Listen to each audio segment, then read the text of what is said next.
Então, muito bom dia. Bom, bom dia, está um frio do caraças, mas enfim. Isto não é o Deals on Wheels. Isto é o comentário matinal. Olha, eu chego aqui a câmera mais ao pé, exatamente. Que é para não termos problemas com a imagem e satisfazer quem está do outro lado. O que é que... Eu disse-lhe, é verdade, não, isto não é o Deals on Wheels. E porquê é que eu estou aqui? Porque é que apareci ao volante de um carro? O que é que estou aqui a fazer? Olha, eu vou moderar aqui uma conferência hoje sobre sustentabilidade. O que é que isto quer dizer? Rumo a 2030 sem emissões. As emissões, como sabe, são um problema dos carros hoje em dia, os motores a combustão, diesel, gasolina, por isso as restrições que temos visto nos últimos anos. E qual é o problema das emissões? Essencialmente os transportes em geral, mas sobretudo dentro das grandes cidades. E portanto, eu sou daqueles que acreditam que a eletrificação vai ser o futuro na indústria automóvel, e isto é o que nós vamos começar a discutir. Esta conferência hoje tem a ver com uma questão fundamental, que é as empresas deviam dar o exemplo, sobretudo as empresas que têm grandes frotas, e portanto é para sensibilizar as empresas para este facto, que é a necessidade de contribuírem para a redução de emissões. E isto, normalmente, estas revoluções começam precisamente pelas empresas e não pelo consumidor individual. Bom, mas não é isso que vamos tratar aqui hoje. Só que eu peço desculpa, isto hoje está tudo frio que até não consigo parar de lacrimejar. O que é que eu tenho aqui hoje para si? Várias coisas. Mas, sobretudo, uma muito importante, que é esta história toda à volta do Dr. Mário Centeno, Ministro das Finanças. Lembra-se que eu disse ontem que não ia falar no assunto. E não ia falar no assunto propositadamente, porque eu não gosto de especulação à volta da justiça. Mas, entretanto, houve desenvolvimentos. Então vamos lá tentar enquadrar o problema. Mas antes de enquadrar, vamos ao passado. Recorda-se quando foi o affair, ou o problema do Galpgate, e na altura a admissão dos Estados de Estado de Rocha Andrade, os Estados dos Impostos e os Estados de Estado das startups, que é o João Vasconcelos. Eu na altura disse que era uma estupidez. Recorda-se? Eu acho sinceramente que quando a Justiça começa a preocupar-se com viagens de convite e não sei das quantas, é uma estupidez. Mas a lei foi apertada, a lei apontava para ali, e portanto tornou-se inevitável a Justiça não pegar naquilo. E recorda-se que eu disse que Rocha Andrade e João Vasconcelos, mas sobretudo Rocha Andrade, se devia demitir. Mas porquê é que eu disse que devia demitir? Não foi porque eu não gostasse de Rocha Andrade, nem nada do género. É porque ele tinha sido constituído arguido. Ou seja, o que fez a diferença aqui entre dizer demite-se ou não é mudar a condição. Passou para arguido. E, portanto, quando é assim, um governante deve-se demitir. Eu disse isto quando Miguel Macedo foi constituído arguido no governo anterior, e nem vale a pena irmos ao passado. Quando um governante é constituído arguido, deve-se demitir. Foi isto que eu disse em relação a Rocha Andrade, em relação a João Vasconcelos. Bom, vamos a Mário Centeno. Eu não sei o que é que a Justiça está a investigar. Foi o facto de ele ter pedido bilhetes para ir ao Estádio da Luz? Foi o facto de suspeitar, ou melhor, duvidar que possa haver alguma relação entre benefício fiscal, não sei das quantas? Bom, eu não sei o que é. Mas há uma coisa que sei. Se o ministro for considerado arguido, deve demitir-se. É assim que tem que ser. Porquê? Porque a partir do momento, o selo de arguido põe um libelo sobre uma pessoa, moramente sobre um governante. Quer dizer que ali há alguma coisa que a Justiça acha que deve levar a julgamento. Ou melhor, que deve ser investigado e que não está bem. Levar a julgamento é outra história. Bom, isto leva-nos a fazer outra pergunta. Eu, Camilo Lourenço, e as pessoas que andam por aí, com aqueles elementos públicos disponíveis, achamos que o ministro fez alguma coisa errada? Eu acho que não, sinceramente. Não acredito que Mário Centeno tenha usado a sua posição para conceder um fiscal. Mas não acredito. Não é para eu gostar dele ou não gostar dele. Não acredito. Acho que é uma coisa tão comezinha. Acho que é uma estupidez.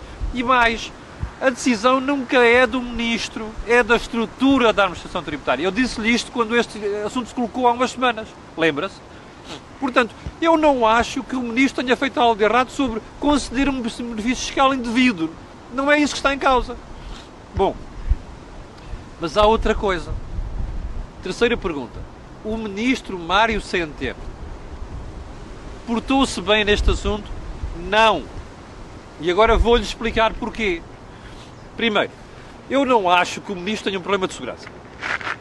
Mário Centeno não é Vítor Gaspar, não anda para aí a aplicar austeridade dura e pura. E, sinceramente, mesmo achando que ele não se deve sentar no seu lugar cativo, no Estádio da Luz, a pergunta que se faz é, o que é que ele devia ter feito? É muito simples, e as pessoas estão a ignorar isto deliberadamente. Não devia ter sido o gabinete dele a telefonar a pedir bilhetes. Devia ter sido o corpo de segurança do ministro a tratar do assunto. Primeiro ponto. Segundo ponto, onde é que ele voltou a errar? Porque os bilhetes foram para o camarote presidencial. Bom, meus senhores, camarotes presidenciais são coisa que não se recomenda. No Estádio da Luz, no Estádio do Dragão, no Estádio de Alvalade, no Estádio do Braga, na Pedreira, em tudo quanto é estádios. Camarotes presidenciais não se recomendam. Porquê? Porque se é verdade que há gente ali impoluta, também há gente que não é impoluta. Há uma fauna que costuma frequentar camarotes presidenciais que não se recomenda. E, portanto, o ministro não deve estar ali. Precisamente porque é ministro. O que é que o Corpo de Segurança do Sr. Ministro das Finanças devia ter feito? Muito simplesmente, devia ter telefonado e dizer assim, olha, nós temos aqui um ministro que quer ir ao jogo. Nós recebemos pela segurança. Bem ou não, recebemos pela segurança. Vocês arranjam um espaço onde o ministro possa ver, já agora não arranjem o camarote presidencial. E eu sei o que estou a falar, porque os estádios têm outros camarotes que estão à disposição dos clubes, para onde os clubes às vezes mandam as pessoas, os convidados VIP e outras coisas quaisquer, que ficam mais protegidos. Para já os camarotes são mais pequenos. Segundo, não vai para lá qualquer pessoa. E, portanto, era para aqui que o serviço do Ministério devia ter pedido um bilhete. Isso eu aceito. Ora bem, quando o Ministro manda pedir bilhetes e o colocam na tribuna presidencial, lá está. A suspeita fica. E agora você dirá, então mas há lá um mail do filho do Sr. Luís Filipe Vieira a dizer pai, obrigado pela cunha, não sei das quantas. Bem, isto não prova nada.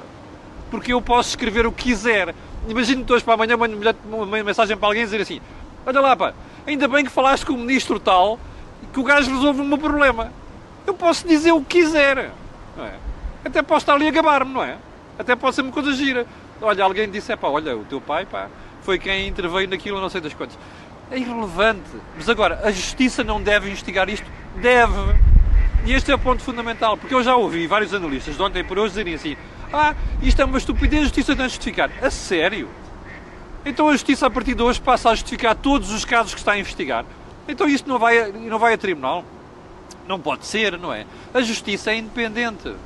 Nós podemos não gostar de alguma decisão, podemos não gostar de ser investigados, mas isto é uma democracia. A justiça tem de ser independente do resto. E, portanto, isto é aquilo que as pessoas não estão a perceber no assunto. E eu repito, eu não acredito que o Mário Centeno tenha tomado uma decisão para favorecer alguém. Não acredito. Mas o problema não é o que eu acredito. O problema é o que a justiça acredita. Está a ver? E, portanto, tem que se deixar a justiça trabalhar. Bom. Quarto ponto.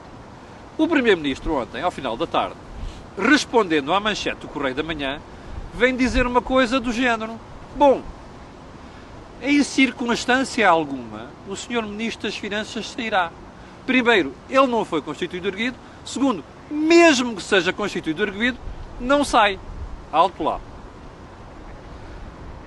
Um Primeiro-Ministro nunca pode dizer isto. Primeiro ponto, eu não acredito que Mário Centeno venha a ser erguido, ok? Eu não acredito. Pelas razões que já disse atrás. Mas agora vamos imaginar que foi constituído erguido. Bem, primeiro, no passado já houve casos de governantes que saíram por ter sido constituídos erguidos. Porquê é que agora há de ser diferente? Ou seja, aqui António Costa não tem razão. Mas depois falta a segunda parte, que é mais grave disto tudo, que eu acho que o Dr. António Costa não mediu isto. O que é lamentável, porque é Primeiro-Ministro, porque é advogado, é jurista. E qual é essa parte? É que a intervenção do Primeiro-Ministro soa a desafio à justiça. Que é assim, olha, eu não acredito que o meu Ministro esteja metido em alguma coisa clara. Pouco clara. E, portanto, eu vou defendê-lo.